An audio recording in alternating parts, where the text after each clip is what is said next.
नमस्कार दोस्तों, स्वागत है आपका वनडे एग्जाम सेंटर में। दोस्तों, आज के वीडियो में हम लोग जानेंगे कि बीए छठे सेमेस्टर में आकर के हिंदी साहित्य के दूसरे पेपर में आपको क्या क्या पढ़ना होगा। आपको बता दें कि छठे सेमेस्टर में हिंदी साहित्य का 2 पेपर होगा। पहले पेपर के सिलेबस के बारे में हम लोगों ने चर्चा कर लिया है। आज हम लोग जानेंगे कि दूसरे पेपर में आपको क्या क्या पढ़ना है। जो आपका दूसरा पेपर होगा उसका नाम है लोक साहित्य एवं लोक संस्कृति। यानी इस पेपर में आपको लोक साहित्य और लोक संस्कृति के बारे में जानना है। आपके सिलेबस में कुल 8 यूनिट हैं। एक एक करके हम लोग देख लेते हैं कि किस यूनिट में हमको क्या पढ़ना है। जो आपका पहला यूनिट होगा इसमें आपको लोक साहित्य का सामान्य परिचय पढ़ना है कि लोक साहित्य क्या होता है, उसकी परिभाषा कौन कौन सी है, कौन कौन से विद्वान कौन कौन सी परिभाषा दिए हुए हैं, उस परिभाषा के बारे में आपको जानना है। लोक साहित्य के क्षेत्र के बारे में आपको जानना है और लोक साहित्य का वर्गीकरण आपको पढ़ना है कि लोक साहित्य का वर्गीकरण किस प्रकार से किया जाता है, उसके वर्गीकरण के आधार कौन कौन से हैं, इसके बारे में आपको पहले यूनिट में जानना है। आगे बढ़ते हैं और देखते हैं दूसरे यूनिट में आपको क्या पढ़ना है। जो आपका दूसरा यूनिट है इसमें लोक साहित्य और शिष्ट साहित्य के बारे में पढ़ना है। इसमें लोक साहित्य और शिष्ट साहित्य का पारस्परिक संबंध के बारे में आपको जानना है कि लोक साहित्य का शिष्ट साहित्य से संबंध क्या है, कौन कौन सी समानताएं हैं, कौन कौन से उनसे अंतर है, लोक साहित्य शिष्ट साहित्य में किस प्रकार से योगदान देता है और किस प्रकार से उससे अलग है, इसके बारे में आपको दूसरे यूनिट में पढ़ना है। तीसरा यूनिट देख लेते हैं। जो आपका तीसरा यूनिट है इसमें आपको लोक साहित्य, लोक संस्कृति एवं राष्ट्रीय एकता के बारे में जानना है।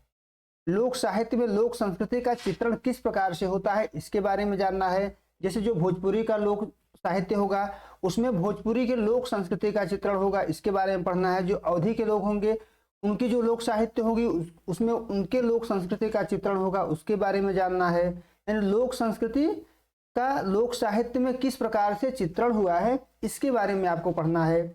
लोक संस्कृति और राष्ट्रीय एकता के संबंध के बारे में पढ़ना है कि लोक संस्कृति राष्ट्रीय एकता में किस प्रकार से योगदान देती है, क्या योगदान देती है, लोक संस्कृति किस प्रकार से राष्ट्रीय एकता में बाधक पहुंचाती है, इसके बारे में भी आपको इस यूनिट में पढ़ना होगा। आगे बढ़ते हैं और देखते हैं चौथे यूनिट में आपको क्या पढ़ना है। जो आपका चौथा यूनिट है इसमें लोक साहित्य का संकलन, संरक्षण एवं संवर्धन के बारे में पढ़ना है। इसमें लोक साहित्य का संकलन यानी किस प्रकार से उसका संकलन किया जाए, किस प्रकार से उसे एकत्रित किया जाए, अब एकत्रित करने के बाद उसका संरक्षण किस प्रकार से किया जाए यानी उसको सुरक्षित किस प्रकार से रखा जाए, इसके बारे में आपको पढ़ना है। उसके संवर्धन के बारे में पढ़ना है, लोक साहित्य का संवर्धन किस प्रकार से किया जाए और राष्ट्रीय जीवन में लोक साहित्य का क्या महत्व है, इसके बारे में आपको चौथे यूनिट में पढ़ना होगा।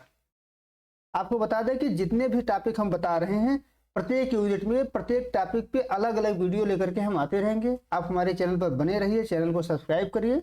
आगे बढ़ते हैं और जानते हैं कि 5वें यूनिट में आपको क्या पढ़ना है। जो आपका 5वां यूनिट है इसमें लोक साहित्य की विविध विधाओं के बारे में, जो लोक साहित्य की कई विधाएं हैं उन विधाओं के बारे में आपको इस यूनिट में जानना है। इसमें लोकगीत के बारे में जानना है कि लोकगीत क्या होता है, लोकगीत की कौन कौन सी विशेषताएं होती हैं, लोक गाथा क्या होता है इसकी कौन कौन सी विशेषताएं होती हैं, लोक कथा क्या होता है इसकी कौन कौन सी विशेषताएं होती हैं, लोक नाट्य क्या होता है और लोक नाट्य की कौन कौन सी विशेषताएं होती हैं, लोक नृत्य और लोक संगीत के बारे में जानना है कि ये क्या होती हैं, इनकी कौन कौन सी विशेषताएं होती हैं। इन सभी चीज़ों को आपको 5वें यूनिट में यहाँ पर पढ़ना है। आगे बढ़ते हैं और छठा यूनिट देख लेते हैं कि छठे यूनिट में आपको क्या पढ़ना है। जो हमारा छठा यूनिट है इसमें हमें लोक का प्रकीर्ण साहित्य पढ़ना है। लोक का प्रकीर्ण साहित्य से आशय जो लोक में प्रचलित लोकोक्तियां हैं, मुहावरे हैं, पहेलियां हैं, इसके बारे में जानना है। जो आम जनजीवन में प्रचलित हैं, जो भोजपुरी क्षेत्र में है, जो अवधी क्षेत्र में है, जो ब्रज क्षेत्र में है, जो आम जनजीवन में लोकोक्तियां, मुहावरे और पहेलियां प्रचलित हैं, इनके बारे में यहाँ पर जानना है। उनकी क्या परंपरा रही है, इन लोकोक्तियां, मुहावरा और पहेलियों की, और इनका महत्व क्या है, इसके बारे में हमको छठे यूनिट में पढ़ना है।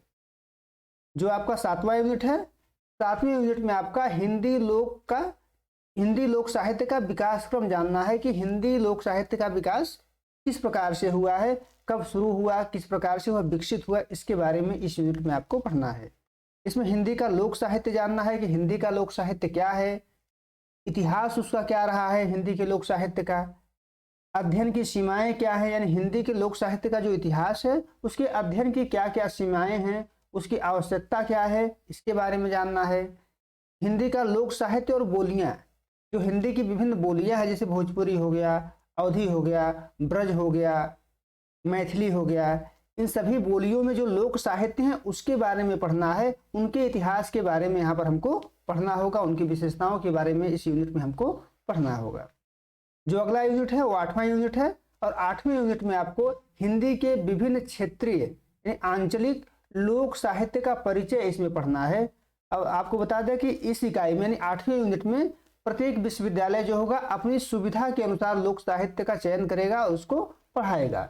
जो भोजपुरी के क्षेत्र का विश्वविद्यालय होगा वो भोजपुरी साहित्य को ले सकता है, जो अवधी के क्षेत्र का विश्वविद्यालय होगा वो अवधी के लोक साहित्य को ले सकता है, जो ब्रज क्षेत्र का विश्वविद्यालय होगा वो ब्रज के लोक साहित्य का ले सकता है, जो मैथिली क्षेत्र का विश्वविद्यालय होगा वो मैथिली के लोक साहित्य को ले सकता है। यानी विश्वविद्यालय के ऊपर निर्भर करता है कि वो अपने क्षेत्र के लोक साहित्य का अध्ययन इसमें करवाएगा 8वें यूनिट में। इस प्रकार दोस्तों हम लोगों ने देखा कि दूसरे पेपर में छठे सेमेस्टर के हिंदी में आपको क्या क्या पढ़ना है। इससे संबंधित जो प्रत्येक टॉपिक है वीडियो लेकर के हम आते रहेंगे। आप हमारे चैनल पर बने रहिए, चैनल को सब्सक्राइब करिए, वीडियो को लाइक करिए, शेयर करिए। बहुत बहुत धन्यवाद।